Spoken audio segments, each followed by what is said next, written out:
The Tennis Gambling Podcast on the Sports Gambling Podcast Network is brought to you by Nordic Fantasy. Go up to 325 times your entry with the new Pick Ace on the promo code SGPN. Claim your special Pick Ace first time deposit offer up to $2 bonus cash on Nordic Fantasy promo code SGPN. We're also brought to you by Rhythm. Build your own betting model using their AI betting engine. Claim your 7-day free trial by going to sportsgamblingpodcast.com. So Rhythm, sportsgamblingpodcast.com/RITHMM. And welcome, everybody, to the Tennis Gambling Podcast here on the Sports Gambling Podcast Network. It's currently Thursday afternoon, roughly 3 p.m. Eastern Time on July 11th. I'm your host, Scott Reichel, once again going solo for this pod. Should be a fun episode because it is time to preview the men's semifinals, as we did the women's semifinals on Wednesday night. So we're going to recap the lock and dog picks from that episode, but a reminder, we are not going to actually recap those two matches. We're going to save those for the women's final episode, which will be recorded on Friday. So once again, we're going to be recapping the men's quarterfinal matches. Then we'll preview the semifinal matchups, then wrap up the show with the lock and dog picks. Anyway, before we get into any of the actual recap, though, I do want to remind you once again to like, subscribe on YouTube. Also, a reminder, don't forget to review the podcast on Spotify or Apple. I believe we finally crossed 300 for subscribers on YouTube, so thank you to each and every one of you who have subscribed. If not, then once again, don't be afraid to hit the button, and also don't be afraid to comment in the comment section or in the live stream, because we do live stream all these episodes. Also, a reminder, don't forget to check out the SGPN merch store, because we have a lot of great Tennis Gambling Podcast merch. We have shirts, sweatshirts, and mugs. So I recommend you getting yourself something for the summer as well. A lot of very, very solid, in my opinion, shirts and sweatshirts. And I feel like at the end of the day, there are a lot of great overall merchandise to be found on the merch store, not just from our show, but also from the other shows on the network. And the featured show of the week is going to be the Propcast, as Munaf and Chris get you ready for the NFL season. On the Propcast, they have episodes dedicated to season-long props and award markets. Plus, don't forget to check out CJ Sullivan and his road to $10 million on Bottom Line Bombs. Tune in wherever you do get your podcasts or on the SGPN app. Anyway, time to get into the actual recap of the last episode, which was the women's semifinal episode. A reminder, we're going to recap the lock and dog picks. Not going to really dive into the matches too much. Ended up losing the lock, though. I would Paolini minus 2.5 games at minus 118. Always annoying when the favorite wins but does not cover. So either way, Paolini did win the match but did not cover the spread. Really wasn't close as she got blown out in the first set. But we did win the dog easily, as we had Krajcikova over 1.5 breaks at plus 110, and she had 2 breaks in the first set. So really sweat-free winner there on the dog. I believe she broke 4 times, I think, in the entire match. But either way, though, a sweat-free loser with the lock and a sweat-free winner with the dog, so kind of cancels out there. Hopefully we sweep here in the men's episode for the semifinals. Anyway, time to recap the actual quarters for the men's side. So we're going to recap the 2 matches on Tuesday and the 2 matches on Wednesday.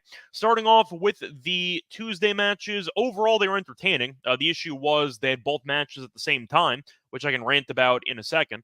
Point is, we actually had pretty good reads on these 2 matches. We thought Medvedev was live to make the match very interesting. We did not pick him to win, but we did think he would win at least one set, and we thought that Sinner was too big of a favorite on the actual money line, and he definitely was, because Medvedev got the job done, as he ended up pulling off the upset, winning in 5. Fun match. Sinner called for the trainer a couple of times, so he was definitely not 100%, but Medvedev got the job done after losing the 4th set comfortably. He rallied to win the 5th set, 6-3.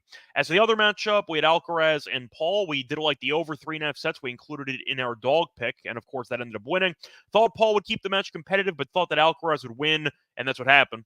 Paul looked really good in the first set, ended up hitting a passing shot to get the break and to win the first set, as he won the first set 7-5. And then Alcaraz flipped the switch again, which we see in every single match, and Alcaraz kind of killed him from that point forward, as he ended up winning the final 3 sets, 6-4, 6-2, and 6-2. So fun matches. The brief rant I'll go on is the fact that Wimbledon's curfew is so stupid, and their actual start time is still actually hurting the flow of these matches, because you had 2 women's matches going on as well at basically the same time, and ESPN spent no time covering those 2 matches, rightfully so, because Medvedev and Sinner and Alcaraz and Paul definitely would have gotten better ratings, but that also sums up why Wimbledon just has butchered the schedule for the entire event. The idea that you're in the quarterfinals of both the men's and the women's, and you have divided up amongst 2 days, so you're not forcing a combined total of 8 matches on the day. You only have 4 matches. Why are they all playing at the same time? I feel like Wimbledon has really just decided to create the worst schedule possible. And the argument that, you still have to start all the matches on center court at 1:30, and then you have to make sure you finish it by actual curfew at night. The whole thing's stupid. Start the matches earlier. You're wasting people's time. The fact that you had two men's quarterfinal matchups on the same day, and they both overlapped, is insanely poor planning. And having to try to flip back and forth between matches was pretty stupid and annoying. So that's my brief rant on that one. Wimbledon, do better. It's why I think your Grand Slam sucks. Moving on to the other quarterfinal matchup. So once again, we got the reads right for the most part for the Tuesday matches. Did think Sinner would win, but thought it'd be competitive. And we thought Alcaraz would win with both players winning a set. That was at plus 145. Nice winner there. For the matches on Wednesday, you had one match. We called de Minaur withdrawing from the event, or we definitely mentioned the possibility, and that ended up happening. Unfortunate because we did have Djokovic on the money line in the parlay, so that ended up voiding, but was not surprised. De Minaur showed really bad body language after hitting the volley to win the match against Fees. You could tell he clearly got injured, and you could tell that after he skipped practice that he was definitely not close to 100%, and de Minaur decided, instead of showing up injured to face off against Djokovic and to get destroyed, he decided it was not worth my time, and he ended up withdrawing. So either way, point is Djokovic got a bye into the semis. And for the other matchup, it was a fun one, but we did lose our lock from 2 episodes ago, as we had Fritz to win the first set and the match. He won the first set, then ended up falling apart as he was up a set and a break. I think his live money line was like minus 1,000. And then Musetti made one simple adjustment. He took a step back, or 2 steps back, on the second serve return. And that just created a lot of extra time for Musetti to take the ball, and that resulted in really just a complete flipping of the match, as Musetti kind of coasted after that for the next 2 sets. Fritz did have a couple chances. He had a really bad put-away shot in the first point of the tiebreak in the second set, and Musetti had an easy passing shot, and then he kind of dominated the breaker from there. Then he dominated the third set. Fritz came back and won the fourth, and then Musetti buried him in the fifth set, winning the final set 6-1. So the real takeaway there is going to be based on Fritz and how he just constantly gets in his own way, and how he seems to have a mental block in big moments, where he was able to beat Zverev in a 5-set thriller and then immediately rolled over and just fell apart against Musetti, which is not a good look. But to be honest with Fritz, it's kind of what you expect. Now, we gave him the benefit of the doubt because he was in great form, winning a title the week prior and being in solid form in Wimbledon. The issue is Fritz just has a mental block, and he just can't get past it. So at the end of the day, Fritz had a golden opportunity to reach his first Grand Slam semi, and he choked it, and Musetti looked great as he ended up rallying from a set down and a breakdown in the second set. So bad read there on that matchup, but it was definitely a fun match. And similarly to the Medvedev and Sinner match, you ended up seeing the guy get buried in the fourth set, then came back and won the fifth set comfortably. So either way, you had 3 good matchups for the most part, where none of the matches ended in straight sets. That's a good sign. And then you had one match that didn't actually happen because de Minaur ended up withdrawing. So fun quarterfinals. Hopefully the semifinals are fun too. Before we get into any of the actual semifinal matches, I do want to remind you once again that we are brought to you by Underdog Fantasy, because their Pick 8 is live. Create entries up to 8 picks. Underdog will automatically double flex your entries. Miss 2 picks and still win your entry. With more picks to make, an extra way to win, the excitement's higher than ever. Best part, you can now up to 325 times your original amount. You can now use specials and boosts on all flex entries. Once again, for my Pick 8, going to keep doing injuries, rebounds until it breaks. Double streak is now an all-time record in the league, so keep giving the higher on the rebounds. Or if you want to go for the higher on Caitlin Clark assists, don't mind that either. I think she's had 4 straight games of 10-plus assists. So once again, sign up with the promo code SGPN to claim your special pick any first-time deposit offer up to $2 bonus cash on Underdog Fantasy, promo code SGPN. We're also brought to you by Circuit Survivor and Circuit Millions. Circuit Sports is back with Circuit Survivor and Circuit Millions, giving away $16 million in guaranteed prize. Of course, Circuit contests have no rake. Circuit Millions, pick 5 NFL teams, ATS each week, and compete for $6 million or survive the NFL Gauntlet and NFL Survivor to claim the $10 million prize. Sign up in person at Circuit Sports between now and September 7th and use a proxy to play from anywhere. We even have a deal with footballcontestproxy.com to save you $50 with the promo code SGP. Don't have a trip booked for Las Vegas yet before football? Ultimate Contest Weekend is a great place to go. It's a great time to go. Hang out with Ryan and Sean and enjoy the open bar events of the world's best sports book from August 22nd through the 24th. Welcome back, everyone, to the Tennis Scaling Podcast. Just finished recapping the quarterfinal matchups on the men's side. Now it's time to get into the actual semifinal matchups. Should be one really good one and one based on price, extremely lopsided one. Before the actual semifinals, the first match should be the more competitive one, at least on paper, as you have Medvedev taking on Alcaraz at around 8:40 a.m. Eastern Time. For this one, Alcaraz is minus 320. Medvedev is plus 260. For the game spread, you have minus 4.5 for Alcaraz, plus 4.5 for Medvedev, and the over-under in games is set at 39.5 or 38.5 with a bit of juice. For the set spread, you have Alcaraz minus 1.5 sets at around minus 160. You have Medvedev plus 1.5 sets at plus 130. For the over-under, you have over 3.5 sets at minus 185. And for the 2-0, you have Alcaraz straight sets at plus 190. Medvedev in straight sets is available at 11-1. So they faced off last year in Wimbledon semifinals, so the exact same situation, and we ended up seeing Medvedev lose in straight sets. In fact, they only won 9 games. So Alcaraz killed them 6-3 in each set. Now, they faced off in Indian Wells this year. Alcaraz did win the first set in a breaker, then buried him in the second set 6-1. I believe that was a title match in that one. Faced off in the ATP Finals last year, and Alcaraz did win 6-4, 6-4. Faced off in the US Open last year, which was an upset win by Medvedev as he won in 4 sets. I mentioned the Wimbledon win, which was a straight sets win for Alcaraz, faced off in Indian Wells last year as well. Alcaraz did win 6-3, 6-2, and faced off in Wimbledon, and Medvedev did win in 2021 in straight sets. So they are tied 1-1 in Wimbledon. Both wins were in straight sets, but I have to at least point out that Alcaraz has won 4 of the last 5 head-to-head meetings, and all 4 of those wins were in straight sets. Now, I have to mention the path of both players. Both players have dropped some sets. Alcaraz did drop a set in each of the last 3 matches. He actually dropped 2 sets to Tiafoe 3 matches ago, then dropped a set to Humbert, and dropped a set to Paul. As for Medvedev, he has been in a couple of competitive matchups, but he did have a gift of I'm trying to think of the right way to describe it, because it wasn't officially a walkover, but it was a retirement, a very early first set retirement by Dimitrov. So he basically had a bye in the round of 16, but he ended up dropping 2 sets to Sinner, dropped a set to Struff, dropped a set to Mueller, and beat Kovacevic in straight sets. So point is, both guys have dropped some sets, so I do think the over 3.5 sets makes sense. The issue is Alcaraz, with the exception of the US Open match last year, has really coasted against Medvedev, and it seems like Medvedev really rarely gives him any resistance, and a big reason for that is Alcaraz's elite net skills, and now Medvedev still stands so far back with his return position. I think Alcaraz can definitely serve and volley and win some free points. Now, do I think Medvedev's going to get killed in this match? Maybe not officially, but I do think that Alcaraz is going to end up winning this matchup.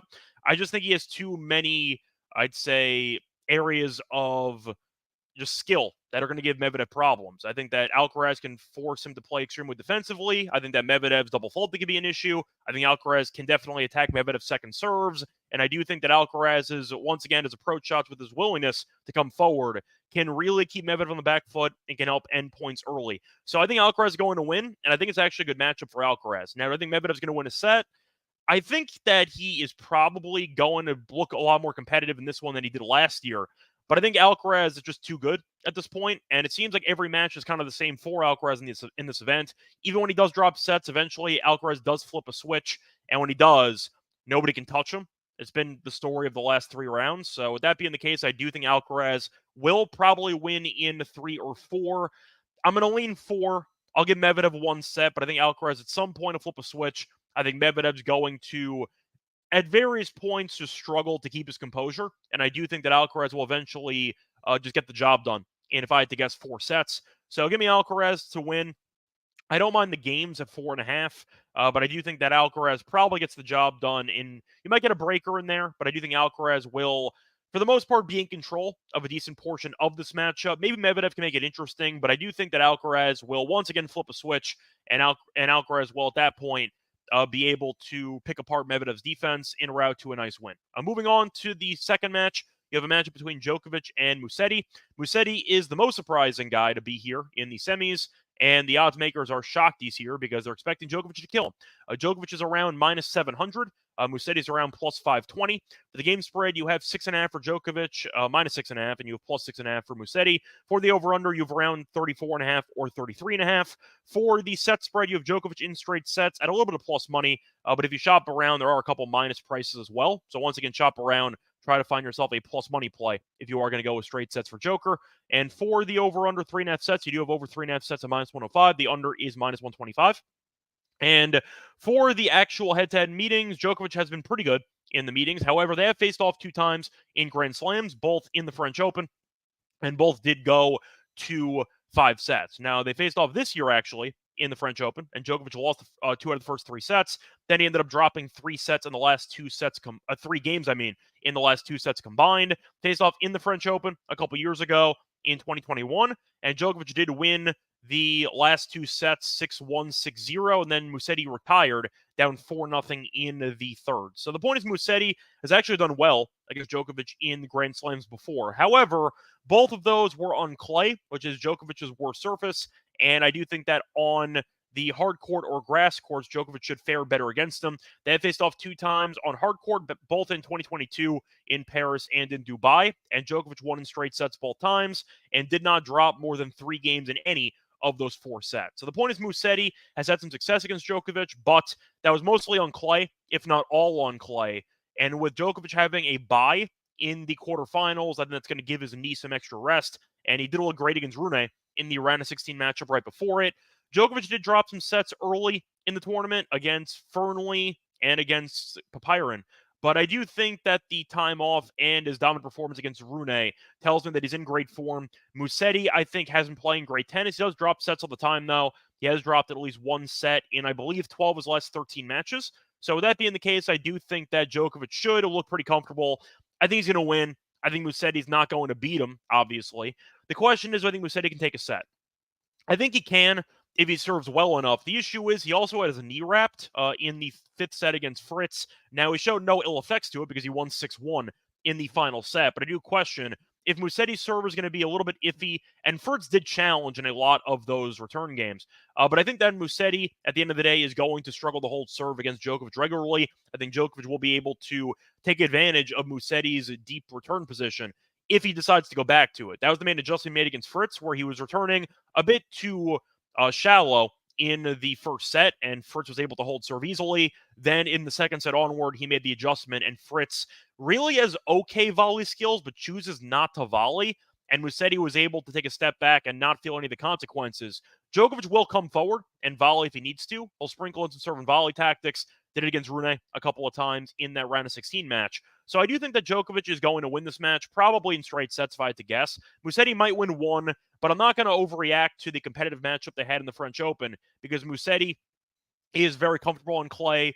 Djokovic did win a couple of French Opens, but he's definitely the most comfortable on grass or on hard court. I think Djokovic will be able to get the job done, take advantage of his extra rest. And Musetti, having dropped at least 1 set in 12 of the last 13 and going 5 against Fritz, and he had his knee wrapped up, I am wondering if Musetti loses the first set or so, physically, how will he hold up if Djokovic takes him to deep waters and just has every rally turn into a 15-20 shot affair?